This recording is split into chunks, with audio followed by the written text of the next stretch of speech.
Pasukin ako. So, nasa Makati na tayo? Makati na ba tayo? Hindi pa. Makati na to, di ba? Oo. Pasay pa. Makati City.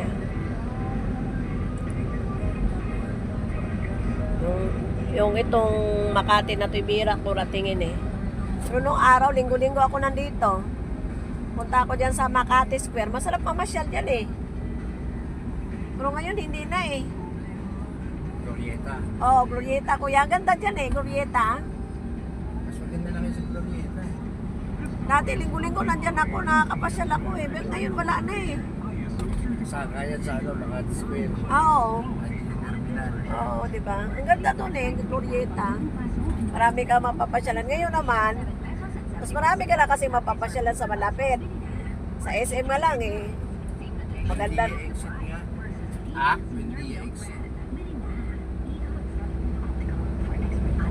Oh, di ba? Mga naglalaki ang condominium. Matanda. Oh, ito na. Isa na. Sa... Yan guys, no, naglalaki ang condominium.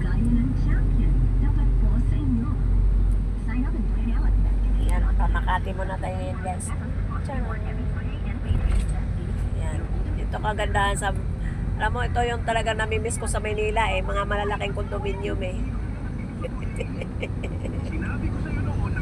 Ayan no. Ano kaya magkakaroon ng isang unit yan? Kailangan meron kang milyones. O, diba? Ganda. Ganda ng lugar na Makati. Diyan, exit tayo sa Amorsolo. Yan, ang Rosolo, hindi. Hindi eh. Oh, ano ba? Yoko shop ang solo. Pwede rin naman yan ah. Buendia, sabi niya, Buendia eh. May exit bang Buendia?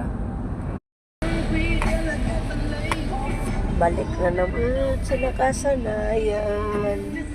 Wala na naman ako maparkingan dito. Pero mayroon yan, malaki ang ano yan. Last time na dito, doon kami sa labas Pamarada eh. Lugar dito guys sa Makati. Ito yung, Kanan.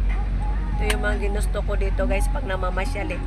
Puro condominium na malalaki ang condominium nakikita ko. Diretso tayo tatawid.